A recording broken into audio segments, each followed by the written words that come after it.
Arrêtons-nous un instant sur un des volets qui, semble-t-il, est directement lié, ce sont les attaques sur les trains. Et là, on est dans la région de Bryansk et de Koursk, donc aux portes de l'Ukraine, mais côté russe. Et ce sont des ponts ferroviaires, les images en témoignent, qui ont été abattus. 2 trains ont déraillé. Et évidemment, il y a quand même une forte probabilité pour que ce soit lié, Michel Goya. Oui, bien sûr. Vu l'état des infrastructures russes, qu'il y ait des accidents, c'est pas complètement impossible, mais qu'il y en ait 3 simultanément, ça devient franchement suspect. Mais bien sûr, alors c'est pas la première fois non plus que les Ukrainiens sabotent des infrastructures à l'intérieur du territoire russe. Comme je disais tout à l'heure, la difficulté pour ce type d'opération, c'est d'amener de grosses charges d'explosifs sur le site. Donc aller pénétrer sur le territoire russe avec une tonne d'explosifs et arriver à la placer, parce qu'on ne la place pas n'importe comment non plus, placer la charge sur un point, là aussi, un point critique ferroviaire. Où sont les protections, vous avez toute une armée complète en Russie qui est consacrée aux voies ferrées. À la gestion des voies ferrées. Où sont les gardes des points critiques, des ponts, etc. Enfin, là aussi, c'est une capacité pour les Ukrainiens de mener de manière avec impunité des opérations sur le sol russe qui est tout à fait étonnante. Alors, ça fait partie du jeu aussi. Hein. Il y a les effets matériels. Puis il y a les effets psychologiques. Regardez, on est capable de venir sur votre territoire et en gros, on fait ce qu'on veut. Quoi. Et puis ça se rapproche de Moscou de plus en plus. Hein. C'est des endroits de plus en plus loin. C'est même plus loin que Moscou. Oui. Alors, autant ce matin, ça a été revendiqué côté ministère de la Défense russe en ce qui concerne les avions, autant ce qui concerne les trains. Là, il y a eu un communiqué, évidemment, de la Société des chemins de fer, dans lequel on faisait référence à, je cite, une interférence illégale dans les activités de transport. Mais ça a été supprimé quelques minutes plus tard. Donc ça n'est pas encore du tout assumé. Et puis je fais référence à ce que disait notre correspondant à Moscou, Julian Kolling, quand il parle du fait que les milli-blogueurs, les aides-patriotes ne sont pas contents. Là, ils sont vraiment pas contents, puisque en ce qui concerne Bryansk et Koursk, les milli-blogueurs disent, et ils ne cessent de poster aujourd'hui, pour dire qu'il y avait des activités de sabotage qui avaient été identifiées il y a plusieurs semaines, ce qui avait été bien sûr nié par l'armée. Dans la capacité ukrainienne de frapper partout, de façon surprenante, on se dit que tout leur est ouvert. Là, Mais surtout quand les voies ferrées, encore une fois, c'est des cibles stratégiques qui sont visées, parce que là, on est sur la zone qui amène du matériel sur le front. Mais souvenez-vous que l'année dernière, il y a 1 an et demi, ils avaient frappé également la ligne ferroviaire qui va de Corée du Nord et qui rejoint l'Europe. Et ils avaient ciblé non seulement le tunnel, et en plus la voie de détour. Et ça avait retardé quasiment d'1 mois et demi l'acheminement des 3 millions de buts qui devaient arriver. Et c'est une des raisons pour lesquelles, a priori, les Russes n'avaient pas réussi leur offensive sur Kharkiv en avril de l'année dernière. Oui. Rappelons bien ça, ils étaient allés jusqu'à l'autre bout, pour ainsi dire, de la Fédération de Russie, pour bloquer les trains qui amènent le matériel de Corée du Nord. Pas très loin, c'était dans la région d'Irkoutsk, donc c'est pas très loin de la base qui a été attaquée aussi. Donc c'est les Russes de se dire que les Ukrainiens sont capables d'aller jusqu'à Irkoutsk. Non mais attendez, avant-hier, il y a eu une action de sabotage à Vladivostok, c'est-à-dire à 7000 km, complètement sur la mer du Japon, de l'autre côté, le point le plus loin du front ukrainien, même si là, ça n'a pas été revendiqué, et c'était sur une base, effectivement, dont les militaires ont pris part des opérations en Ukraine, à Mariupol notamment. Et Vladivostok, pour juste un détail, il y a apparemment énormément d'Ukrainiens qui ont été déportés dans le dernier siècle et qui sont là-bas et qui se ressentent encore ukrainiens, voire qui parlent ukrainien entre eux. Donc il faut savoir qu'il y a une opposition ukrainienne. Vous pointez du doigt sur qui pourrait avoir aidé localement. Et voilà. Ce serait logique. Oui, ce serait logique. Troisième volet, on a vu aérien, et on y reviendra, je vous le disais, avec les images des préparatifs. Il y a le côté terrestre et il y a le côté maritime, puisque cette base navale près de Mourmansk a fait l'objet d'une attaque. Voilà. Dites-nous un mot de ça, Xavier. La géolocalisation s'est révélée fausse. C'est pas Severomorsk, c'est une base aérienne également. C'est pas la base navale en fait. Et où est-elle exactement ? C'est Olena. Cette image-là, c'est Olena en fait. Qui est une des plus stratégiques, plus stratégiques justement dans la région du nord de la Russie. C'est pas naval, mais effectivement, c'est tout au nord. Il y a certains missiles qui sont utilisés par la marine, qui sont basés sur cette base aérienne aussi, mais c'est pas Severomorsk qui a été touché. Elle abrite des navires à capacité nucléaire. Oui, c'est aussi effectivement une base navale stratégique. Mais c'est la base aérienne à côté qui a été touchée. Dans les deux cas, on touche même à ce qui est le dispositif qui peut transporter des armes nucléaires. Ah oui, bien sûr. ce qui rend les Américains extrêmement nerveux. Il y a un message qui est également adressé aux Américains, en fait. Plus les Américains sont avares en matière d'aide à l'endroit des Ukrainiens, plus les Ukrainiens se sentent libres par rapport aux éventuelles contraintes que leurs alliés leur avaient imposées.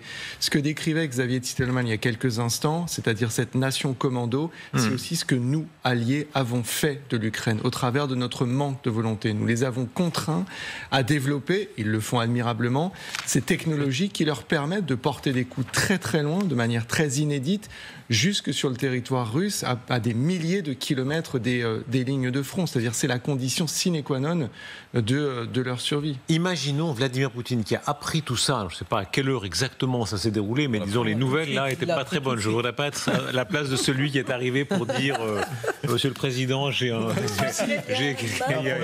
a un problème. Regardez, reprenons l'image où il se rendait précisément à Mourmansk. Ça a été un des moments où il faisait une de ses tournées dans un endroit qui est tout à fait symbolique de la capacité de dissuasion russe. Les endroits qui ont été touchés sont des endroits très symboliques pour lui. Là, c'est pas un obscur bled dont il connaît pas ou à peine l'existence. Il comprend bien qu'on a touché à l'essentiel, à des points essentiels de sa défense. Bien sûr, parce qu'on l'a dit, ces bombardiers qui ont été frappés sont susceptibles de transporter l'arme nucléaire, parce que la région de Mourmansk, c'est là où est concentré des éléments très forts de la flotte russe. Et puis je pense qu'il y a aussi le moment où intervient ces attaques qui, semble-t-il, sont réalisées par les Ukrainiens, avec des équipements ukrainiens. Et quand on sait que les Européens ont expliqué que maintenant il y avait la possibilité pour les Ukrainiens d'utiliser les équipements venus d'Europe pour frapper la Russie dans la profondeur, on se dit mais qu'est-ce que ça va être si déjà tout seuls ils sont suffisamment performants, suffisamment informés pour pouvoir frapper les bonnes cibles, pour pouvoir contourner les dispositifs de protection, mais si en plus il y a des taux russes pour faire ça, ça va être chaud. Hein. Oui, il se posera effectivement la question des armes d'après, parce que pour l'instant, on est bien d'accord, on est essentiellement dans des drones. Simplement. C'est des drones. Mais l'objectif, c'est quand même de mettre la pression sur la Russie pour qu'elle accepte ce cessez-le-feu. Vous auriez dû accepter le cessez-le-feu au mois de mars quand on l'a proposé. On peut faire le cessez-le-feu demain. Ça tombe bien, demain, ils peuvent accepter ce cessez-le-feu. Ce soir, il y a plus de 120 drones ukrainiens, missiles low-cost, qui sont partis d'Ukraine pour taper encore sur le territoire. Et il y a des explosions dans plusieurs oblasts russes. Sur le degré d'insécurité, je ne sais pas si vous vous rappelez, dans cette même base de Mourmansk, cette scène assez folle où chaque soldat était fouillé. Poutine étant menacé potentiellement dans sa vie.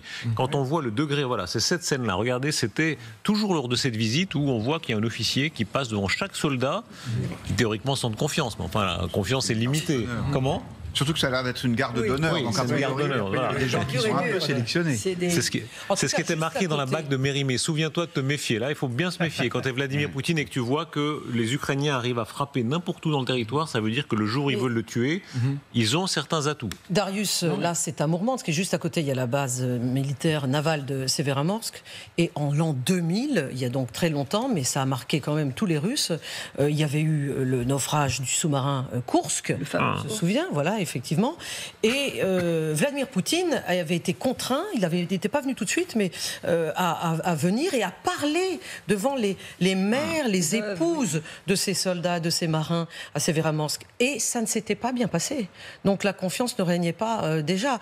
Vladimir Poutine a beaucoup de mal à être admis, à parler et à être compris d'égal à égal, en toute confiance par ses propres militaires. Michel Goya, sur le fait qu'on puisse frapper, que les Ukrainiens puissent frapper partout en Russie, comment le régime peut réagir ? Il réagira probablement. Le problème, c'est qu'on ne sait pas trop comment. Il a déjà tout fait. Bombes sur l'Ukraine, c'est clair. Ils ne sont pas capables, comme je disais tout à l'heure, ils ne sont pas capables de faire la même chose. Ils ne sont pas capables de s'infiltrer sur le territoire ukrainien et de provoquer des événements similaires. Donc, les seuls atouts qu'ils ont, c'est augmenter les doses de frappe. Au lieu d'envoyer 200 Shahed, on va en envoyer 300. On va envoyer tout ce qu'on a en stock de missiles pour essayer de faire quelque chose de spectaculaire, mais c'est à peu près tout. Alors, on parlait du missile Oreshnik, peut-être qu'ils vont changer un peu de nature en disant voilà, là maintenant on va relancer un Oreshnik, mais en réalité. Mais dis donc, pour les remplacer, ces bombardiers, ça va leur prendre un temps. Ils ne peuvent pas. Impossible. Ils ne sont plus fabriqués. Rendez-vous dans 15 ans. Ils ne sont même plus fabriqués. fabriqués. Ah bon, non, c'est vieux, c'est vieux en fait. C'est formidable. Quel compliment. Les Tupolev 95, c'est des avions à hélice. Des années 50. Ah oui, c'était des vieux. Juste pour info, les avions qui ont été détruits, pour partie, sont des avions, effectivement, comme disait Gallagher, qui ont été rendus ou refournis à la Russie par l'Ukraine pour payer du gaz ou parce que nous, on leur a donné des garanties de sécurité. Quelle était la date ? 1er juin. Ouais, c'était aujourd'hui. C'est l'anniversaire aujourd'hui de la rétrocession de ces avions. Donc en fait, c'est juste retour. Ils récupèrent leurs avions. Ouais, c'est vrai qu'il y a quand même un delta quand on fait l'addition, j'allais dire comme des calculs d'apothicaire de ce que ça a coûté à l'Ukraine cette opération, sachant que chacun de ces drones, il coûte quoi, quelques centaines de dollars, versus le prix des avions russes qui ont été abîmés, perdus, endommagés, qui ont été rendus inutilisables. C'est pour ça que les Ukrainiens sont amusés, entre guillemets, à chiffrer ça, et 17 milliards. Je ne sais pas comment est-ce qu'ils font leurs calculs, mais ils parlent de A50, des avions A50. L'image n'a pas été rendue publique pour le moment. C'est des avions qui valent au bas mot 300-350 millions de dollars pièce. Pour celles et ceux qui nous rejoignent maintenant, je rappelle que nous vivons une attaque tous azimuts contre la Russie, réussie par les forces ukrainiennes avec des drones. Dans quelques instants, on verra le détail des préparatifs. Les images en témoignent. C'est cet aéroport, en particulier l'aéroport d'Olenia. C'est celui qui est le plus directement concerné, où des dizaines de drones ont réussi à abattre une très grande partie de la flotte de bombardiers russes, dont des bombardiers qui peuvent porter l'arme nucléaire. Ces images-là, un mot de commentaire, Xavier Titelman, sur cette base d'Olenia en particulier. C'est une des bases les plus stratégiques pour les Russes, c'est pour ça qu'elle est relativement loin. C'est qu'à force d'avoir des missiles qui allaient à 200-300 km, ils ont été obligés de reculer leur aviation stratégique jusqu'à un endroit où ils pensaient être hors de portée. Le fait est que les Ukrainiens, en tirant depuis leur sol, sont capables de taper jusqu'à 1400 km de portée, mais avec des charges utiles qui sont relativement légères, 30-40 kg, et sans avoir de retour vidéo. C'est-à-dire que c'est une sorte de missile et on envoie sur une position géographique. Et si jamais les Russes ont déplacé leur avion entre le moment où ils l'ont lancé et le moment où c'est arrivé, 6-8 heures, effectivement, ça ne va pas toucher au but. Là, la grosse différence, c'est que ces avions stratégiques qui étaient alignés, certains avec leurs missiles qui étaient déjà à poste pour pouvoir décoller, pour pouvoir terroriser les Ukrainiens ce soir. Et donc, ils ont réussi, en les pilotant jusqu'à l'impact, de savoir réellement qu'ils ne tapaient pas sur une place de parking vide, mais qu'ils tapaient réellement sur les avions. Et c'est pour ça qu'avec seulement une quinzaine, a priori, de petits drones kamikazes dédiés à chacune de ces bases, ils ont réussi à toucher 8, 10, 12 avions sur chaque base, avec des destructions dont on a la preuve. Et surtout là, il n'y avait pas besoin de services de renseignement particuliers parce que il y a le visuel. GPS, tout ça. Il y a le retour visuel instantané. Donc ça, c'était vraiment astucieux. On n'a pas besoin du renseignement américain, on sait où sont les bases. Oui, on sait où c'est. Oui, c'est 100% maison. C'est 100% maison. Oui, je pense que par Google Earth, on peut voir des images. Il y a une question là-dessus, Darius, que vous soulevez, parce qu'au début de la journée, il y avait une information qui circulait comme quoi les Ukrainiens auraient prévenu l'administration Trump avant de lancer l'opération.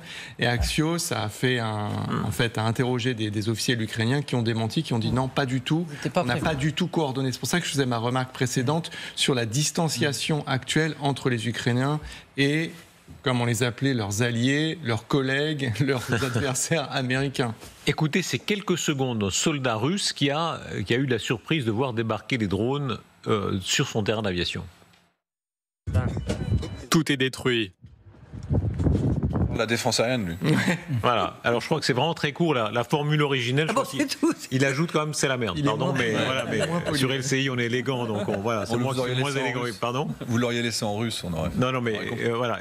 L'effet de surprise, c'est ce que vous disiez. Il y a eu un effet de surprise complet. Oui, un effet de surprise, notamment un effet de surprise technique, c'est-à-dire qu'à aucun moment ils ne s'attendaient à voir des petits drones FPV venir sur eux. À la limite, ils pouvaient s'attendre à être attaqués par des drones à longue portée. Ils avaient prévu. C'est quand même étonnant qu'il n'y ait pas du tout de victimes. On ne sait pas ça. Ils ne le diront pas. Ils ne le diront pas, parce que tout de même, il devait y avoir des gens à côté de ces... Non, ce que je veux dire, c'est faire face à des petits drones qui arrivent sur vous. Si vous n'êtes pas sur la ligne de front, s'il n'y a pas de brouilleur, s'il n'y a rien qui est mis en place, c'est imparable. Mais Xavier, Michel, on peut vous poser cette question. Volodymyr Zelensky dit qu'il y avait 117 drones, donc 117 opérateurs. Ces opérateurs de drones, où étaient-ils ? Mais n'importe où dans le monde. C'est-à-dire pas du tout besoin d'être sur le territoire russe. Puisque sur chacun des camions, il y avait un retransmetteur. C'est qu'en fait, la télécommande, il y a 10 drones qui décollent du camion, mais il y a 10 télécommandes connectées à Internet, et puis à distance, avec le réseau téléphonique russe, Et à distance, depuis la France, depuis l'Ukraine, ils pouvaient le piloter. Il marche bien le réseau téléphonique russe. Ça, je ne le connais pas. Mais oui, non, mais là, ça a fonctionné. Et donc, le seul équipement qu'il fallait apporter sur place, ce sont les drones eux-mêmes. C'est les drones et ces camions sur lesquels ils ont été dissimulés. Qui, a priori, avaient été positionnés depuis plus de 24 heures ou alors qui venaient d'arriver sur le place. Et ce qui laissait le temps justement aux Ukrainiens de sortir. C'est pour ça que les Ukrainiens sont aussi transparents sur leur méthode, même l'emplacement de où est-ce que c'est parti. C'est qu'ils sont partis, pour bien viser justement.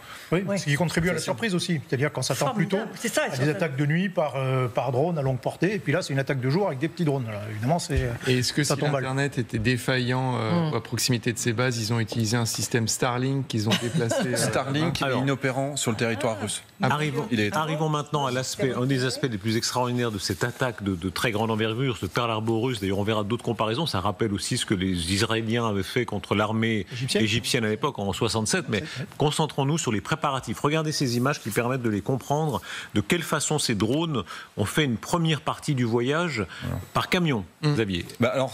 En tout cas, ces sortes de petits modules ont été assemblés sur le territoire russe. Cette photo a permis de géolocaliser l'emplacement de l'entrepôt. Et c'est pour ça que quand Zelensky l'a dit derrière, on avait la confirmation du lieu exact dans l'oblast Chelyabinsk, juste en face, effectivement, d'un ensemble local du FSB. On connaît la taille des drones, on connaît leur charge utile, on sait les puces qui ont été utilisées, parce qu'il y a déjà des photos qui ont fuité, des débris, que c'est des puces téléphoniques russes qui avaient été achetées sur place. Donc c'est-à-dire qu'il y a des centaines de puces téléphoniques qui ont été achetées sans que personne s'en rende compte. Encore une fois, c'est quelque chose en termes de renseignement qui est quand même aberrant. Et vous voyez ces différents petits containers qu'on voit ici, c'est des containers normaux, et vous avez juste 20 cm au-dessus, qu'on voit ici, qui sont la cache pour les drones. Mais en dessous, vous pouvez mettre des couches culottes, de la nourriture, quoi que ce soit, ça vous permet de traverser le pays, d'être contrôlé, et que ça se voit absolument pas. Vous arrivez à moins de 10 km de la base que vous êtes en train de viser, vous ouvrez le toit, et ça part tout seul. Donc tout est télécommandé. Tout est télécommandé, et il y a un mécanisme d'autodestruction pour pouvoir détruire le camion à la fin, pour pas laisser de traces, même si au final ils ont révélé eux-mêmes toutes les images. Non, ce qui est fascinant effectivement, c'est ce degré de préparation, et c'est cette espèce de mix entre le côté presque artisanal et en même temps la sophistication dans la mise en œuvre. Et ça aussi, c'est une signature ukrainienne, c'est-à-dire qu'ils n'ont pas forcément les ressources électroniques de dernière génération, mais ils sont tellement créatifs et ils arrivent à hybrider ce qui était au départ une technologie civile, c'est-à-dire celle des drones, qu'elles rendent efficace contre un bombardier stratégique. Enfin, quand on y réfléchit, il suffit même d'imaginer la taille respective de ces deux objets, leur coût respectifs, c'est OUT, et de voir que c'est les Ukrainiens qui gagnent. Enfin, c'est le triomphe de la modernité. C'est presque une parabole. C'est le triomphe des choses qu'on peut faire maintenant. Il y a un mois, un an, on ne pouvait pas imaginer des choses pareilles. C'est vraiment tout ce qu'il y a de plus récent. Mais on parle beaucoup de coûts en valeur, mais en fait, c'est peut-être que le coût opérationnel. Voilà. Si les Russes pouvaient mettre 20 milliards demain pour les racheter, ces avions, je vous assure qu'ils les mettraient même 50 milliards. Ils sont absolument structurants, indispensables pour leur guerre aujourd'hui. Écoutez ce témoin qui était sur place. La guerre a éclaté à Olénia. C'est difficile à voir, mais il y a de la fumée derrière cette forêt en ce moment. Le plus intéressant, c'est que le camion est garé juste à l'entrée. Nous sommes sur l'autoroute, tout près de la rivière. Il y a un pont juste là, regardez. Le camion est garé à une station-service d'Olénia. Le conducteur arrive, il court dans tous les sens. Des drones sortent de son camion et volent en direction de Vysokie. La police routière a arrêté le conducteur. Il leur a dit qu'on lui a dit de venir à cet endroit et qu'on l'y retrouverait. Il est arrivé et les drones ont commencé à s'envoler un par un. Des coups de feu viennent d'être tirés. Les mitrailleuses fonctionnent, les missiles aussi. Il y a quelques années, on aurait dit c'est un film de science-fiction, Michel Goya. Le camion qui arrive, qui s'ouvre, et puis les drones qui commencent à sortir de tous les côtés. Oui, c'est vrai, c'est un thriller. C'est comme les beepers israéliens. Oui, ça paraît... Mais ça n'a jamais été fait, donc. Non. C'est totalement inédit. Ah non, c'est totalement inédit d'avoir une campagne de frappe anti-base uniquement avec des drones et a priori construit à l'intérieur même du territoire ennemi avec des imprimantes 3D. C'est totalement inédit, bien sûr. Et puis que les livraisons aux portes de ces bases soient réalisées par des gens qu'ils ont recrutés sur place, qui eux en plus vont pas être inquiétés, puisque c'est des Russes qui faisaient leur boulot en étant livreurs de camions. Donc une fois qu'ils sont arrivés, ils avaient rendez-vous à la station-service, t'inquiète pas, il y a quelqu'un qui va venir à 14h, À 14h, il est sur place, les portes s'ouvrent et c'est fini. Non, c'est juste parfait, quoi. Vous voyez cette autre séquence où on voit bien la manière dont les tirs se font et patiemment ils peuvent viser avion après avion, apparemment sans être inquiétés. Voilà, c'est cette séquence-là, sauf erreur, où le drone prend son temps au-dessus des avions successifs et c'est bien ce que je comprends, hein, Littelmann. Il prend son temps pour le viser très exactement. Là, devant nous, on voit effectivement qu'il y a le premier drone qui avait déjà touché la cible qui était devant nous. Là, on est en hauteur et on voit l'ensemble de la scène. Et donc, tout simplement, le pilote qui est en train de voir ça, il est en train de regarder quels sont les avions qui ne sont pas encore détruits pour aller se rendre sur l'appareil qui est encore intact. Là, on voit 5 avions qui sont alignés. Les 3 premiers sont déjà détruits. Donc, il va aller se rendre directement sur le dernier. Ils ont le temps, ils ont la quantité, ils ont la masse. Et effectivement, pourquoi se dépêcher d'aller vite retaper une deuxième fois sur l'avion qui est déjà détruit? Il vaut mieux regarder autour de nous, puis voir s'il n'y aurait pas un appareil en plus. Et ils les connaissent très très bien, ces avions. Donc ils savent exactement quelle partie de l'aéronef il faut toucher pour le rendre inopérant et faire en sorte qu'il prenne feu comme ça. Ils publient d'ailleurs, parce que ce qui est assez fascinant avec cette opération, c'est qu'elle se raconte très très bien. Et donc ils publient pour alimenter justement les récits dont ils savent très bien qu'on va s'y adonner, on va le faire. Des photos notamment du commandant du SBU avec des images de ces aéronefs et avec des cercles rouges sur les points névralgiques et les points les plus critiques de ces aéronefs. C'est-à-dire que chaque pilote sait exactement quelle partie de l'avion il va aller, quelle partie de l'avion il va aller chercher. Alors, où se trouve le pilote? Ça, j'ai pas compris. Le télépilote du drone, le télépilote. Il est en Ukraine. N'importe où. Il est en Ukraine ou en France, peu importe. Tu peux être de n'importe où, c'est juste une connexion à Internet. Et les regards se tournent quand même vers Xavier Titelmann parce que je suis pas sûr. Qu'est-ce que vous faisiez ce matin? C'était l'anniversaire de mon fils. Je suis innocent. Est-ce que vous avez un alibi?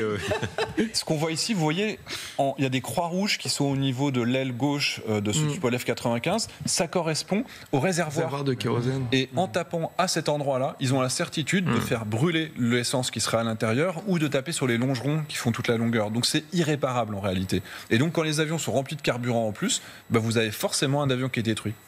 Mais est-ce que c'est pas finalement une meilleure opération encore que, militairement parlant, que l'invasion de la région russe de Koursk?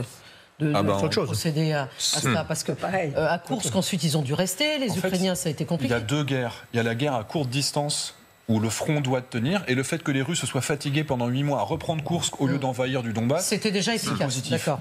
Et le fait ici d'avoir une guerre à longue distance, c'est 2 guerres totalement différentes avec des moyens différents. Il y a 2 types d'opérations, les opérations de conquête ou de défense de territoire, et puis les opérations de frappe, de raid et de frappe. Ces opérations complémentaires. Le problème des Ukrainiens, c'est que sur le terrain, ils ont beaucoup de difficultés à reprendre du terrain, à planter des drapeaux sur des villes. En revanche, ils peuvent faire mal sur l'arrière russe. Alors ça change pas la situation sur le front, mais c'est quand même un coup très fort qui est porté, qui remonte le moral, qui est très exploité évidemment médiatiquement, bien sûr. Ils ont fait sauter le navire amiral. Le croiseur, le Moskva, oui aussi, c'est une grosse victoire. Non, c'était un missile. C'était un missile. C'était un missile Neptune. Oui, mais c'était une grande victoire aussi. Grande victoire. Bien sûr.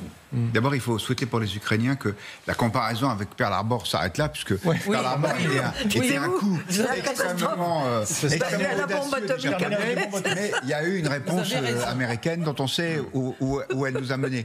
Mais effectivement, la question qu'on peut se poser, c'est est-ce que ce genre de frappe, c'est un tournant? Est-ce que ça a une portée tactique ou est-ce que c'est stratégique? C'est-à-dire, est-ce que ça affaiblit de façon substantielle les Russes dans la guerre? Une comparaison historique, Michel, vous qui êtes passionné de ça, faites-la avec nous. C'est la guerre des 6 jours. Oui. Le lundi 5 juin 67, l'aviation israélienne qui en quelques heures seulement détruit la quasi-totalité des avions de combat égyptiens, qui était un coup absolument inouï. Oui, bien sûr, c'est une opération tout à fait remarquable.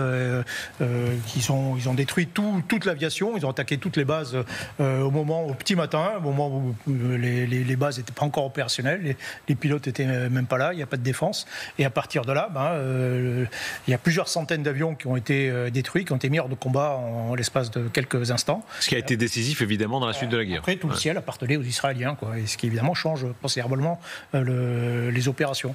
Oui, c'est pas la seule opération de ce type, mais c'est une des opérations les plus... Le coup des téléphones portables par les Israéliens au Liban, c'était aussi costaud. Oui, bien sûr, c'est autre chose. Mais c'est une époque, effectivement, où les Israéliens, alors c'était l'époque où les Israéliens étaient plus David que Goliath, où ils étaient condamnés à mener des opérations audacieuses, des opérations commando, des frappes audacieuses. Voilà, maintenant... Est-ce qu'ici, ça va handicaper durablement la Russie dans ses opérations? Oui. Ou en tout cas la limiter? Ça, c'est encore une fois, c'est un coup extraordinairement dur qui est porté, mais sur les opérations en Ukraine, ça ne change pas grand-chose. Ça, alors effectivement, il ne faut quand même pas l'oublier, ce sont avec ces avions que les Russes lancent une grande partie des missiles de croisière qui sont sur l'Ukraine. Hein, donc ça a peut-être diminué, et encore je ne suis pas sûr, parce que peut-être diminuer les frappes en profondeur sur l'Ukraine, mais sur la ligne de front, ça ne change pas grand-chose. Ce qui change, c'est plutôt les frappes sur l'arrière immédiat des troupes russes, sur les dépôts, sur les postes de commandement, sur les choses comme ça. Oui, là, ça va freiner les opérations. Là, sur le moral des troupes, quand même, c'est quand même un sacré coup, ça. Bien sûr, non, mais bien sûr. Mais il faut clairement comprendre que ces avions sont utilisés à 94% pour frapper des civils. Donc là, on sauve des civils, on évite que des hôpitaux, des centrales électriques soient visés. Et effectivement... S'il y a un tiers de la flotte, par exemple, qui est inopérante demain, ça veut dire que vous avez un tiers de missiles en moins, puisque ces avions sont utilisés à 100% de leur potentiel. Donc les missiles les plus difficiles à lancer et à intercepter, c'est les KH-101 qui sont lancés. Il va rester les drones Shahed au sol, qui sont interceptés jusqu'aux 3/4 en général. Et donc les missiles les plus durs à intercepter, il y en aura moins qui vont tomber sur l'Ukraine. Alors, il reste quand même 2 tiers de bombardiers qui peuvent porter. Hein. Mais il faut en laisser sur les autres fronts aussi. Volodymyr Zelensky nous dit que l'opération a été montée depuis de nombreux mois, mais on peut quand même se demander si le timing de cette opération n'est pas voulu. C'est enfin demain continue ces négociations. Donc le but en montant cette opération et en la produisant de main de maître comme ils l'ont fait aujourd'hui, c'est bien de mettre la pression sur le côté russe. Et s'il y a bien un moment idéal pour mettre la pression, c'est bien en ce moment, aujourd'hui, pour obtenir ce que les Ukrainiens veulent obtenir, c'est-à-dire un cessez-le-feu inconditionnel. Ça ne veut pas dire qu'ils l'obtiendront, mais en tout cas, j'imagine que c'est voulu dans cette opération. Oui, mais vous connaissez infiniment mieux que moi, en tout cas, ce qu'il peut y avoir dans la tête de Vladimir Poutine, mais je l'imagine mal. Je ne suis pas en train de vous dire que ça aura de l'effet. Je ne suis pas en train de vous le dire. Si effectivement l'objectif c'est d'amanouer les Russes, je ne connais pas grand-chose à la psychologie humaine, mais je ne suis pas certain que ce soit la meilleure opération à réaliser. Non, mais je pense que les Ukrainiens avaient forcément cela en tête, c'est-à-dire continuer à mettre la pression sur les Russes. Dans l'immédiat, on n'imagine pas demain les négociateurs russes en disant bon, ok, allez. Ça y est, on arrête. C'est bon, on arrête tout, vous avez gagné. Non, donc tout ça, il va y avoir forcément une réponse, des bras de furieux, mais à plus long terme, ça peut introduire l'idée que finalement cette guerre on ne peut pas la gagner, donc ça ne sert pas à grand chose de continuer à se battre et que peut-être il faut arrêter. Lisons la réaction russe, puisque comme vous le soulignez Anne tout à l'heure, il y a une confirmation russe qui est quand même intéressante. On comprenait qu'ils sont, disons, dans les médias russes ça ne fait pas la une, mais enfin en tout cas ils reconnaissent comme les faits. Dans les régions de Mourmansk et d'Irkoutsk, plusieurs appareils aériens ont pris feu à la suite du lancement de drones depuis un territoire situé à proximité immédiate des aéroports. Aérodromes. Certains participants à ces attaques terroristes contre les aérodromes militaires ont été arrêtés. Je ne vois pas de quelle manière. Ici, les Ukrainiens sont tellement transparents sur leur méthode qu'en plus, c'est des chauffeurs de poids lourds russes qui ont été utilisés pour les amener sur place. Il y en a un qui a été tué. Il y a un camion qui a explosé parce qu'ils l'ont intercepté, effectivement, un des 5 camions. Mais je crois en aucun cas qu'il y ait des Ukrainiens... Et les chauffeurs savaient ce qu'ils transportaient ou pas? Non, pas du tout. C'est pour ça que, justement, l'exemple de celui où il y a le témoin qui dit mais le mec, il s'inquiète parce qu'il y a des drones qui sortent de son camion alors qu'il est arrivé sur la station-service où il avait rendez-vous. Donc on sait vraiment ce que les chauffeurs croyaient. Et ces chauffeurs, on peut les intercepter, mais ce n'est pas des agents ukrainiens. Enfin, Xavier Tettelmann, on est quand même en pleine guerre et donc il y a de la propagande des deux côtés, bien évidemment, et de la désinformation des deux côtés. Donc côté ukrainien, bien sûr, qui a tout intérêt à ce qu'on parle de cette opération qui est une opération phénoménale, et côté russe, évidemment, en disant qu'ils ont déjà arrêté alors qu'on ne sait absolument pas s'ils ont arrêté qui que ce soit. Disons que les Ukrainiens, ils auraient un risque d'avoir, je sais pas, des empreintes digitales, etc., qui auraient été retrouvées dans l'entrepôt, si jamais. Donc ils auraient dû attendre 3, 4, 5 jours que l'entrepôt, en essayant qu'il soit encore caché, en espérant que leurs hommes puissent sortir plus vite. S'ils sont déjà si transparents aujourd'hui, moi je suis assez confiant. Rappelez-vous, on avait déjà parlé des surprises de Zelensky, c'est-à-dire à plusieurs reprises depuis le début de la guerre, ils ont réussi des coups qui portent un peu la marque du président Zelensky. Alors il y a eu l'histoire du pont de Kerch en octobre 2022, avec ce bombardement qui avait tout à fait surpris tout le monde. Et puis il y a eu ensuite le drone sur le Kremlin en mai 2023. Donc chaque année ou presque, il y a une opération tout à fait imprévue, tout à fait spectaculaire, mais au fond, la troisième, voilà, ça c'était en mai 2023. Le coup était inouï aussi. Ouais. Mais l'image surtout. Je mettrais le croiseur Moskva aussi. Et le croiseur Moskva, voilà. Et l'oblast de Kursk. Et oui. Donc chaque année, ça monte en gamme. Michel Goya qui l'avait prévu, franchement. Oui, c'est vrai, je souligne. Michel Goya avait prévu l'attaque de Kursk. Mais vous connaissez l'histoire? Non, mais ne prenez pas l'air modeste, Michel Goya. Non, mais regardez. Il déteste les compliments, Michel Goya. C'est quand même fou. C'est moi. Non, mais vous étiez le seul. C'est sa nature. Non, je n'étais pas certainement pas le seul. En tout cas, à ma connaissance, c'est logique. Il suffit de regarder une carte. Voilà. Mais parmi les options ukrainiennes, il y avait ce que j'appelais la guerre de corsaires, c'est-à-dire être capable de faire des raids et des coups. Et quand on regarde où on peut faire des raids et des coups, on regarde la frontière, c'est moins défendu que le Donbass. Et ben là, on peut attaquer. Quel sera le prochain coup alors? Je ne sais pas. J'avais annoncé qu'il y aurait un raid aussi au-delà du Dniepr qui a eu lieu. Ça faisait partie de cette guerre de. On va vous appeler Nostradamus Goya. Non, après je me plante bien sûr aussi, mais ça faisait en bon travail, en bon officier d'état-major. On dit voilà quelles sont les possibilités. Et si j'étais ukrainien, je tenterais des coups comme ça. Je ne serais pas resté par exemple. L'astuce, on comprend bien que effectivement, comme vous disiez Guillaume, c'est un peu la dissuasion du faible au fort. Au total, l'Ukraine est moins forte, mais elle arrive des coups tout à fait en norme. C'est ce que j'appelle la guerre de corsaires. C'est-à-dire qu'on donne des coups. On fait des opérations audacieuses, on donne des coups. C'est pas décisif. Et encore une fois, la décision, elle se fait dans le Donbass, quoi. Le plus important, quoi.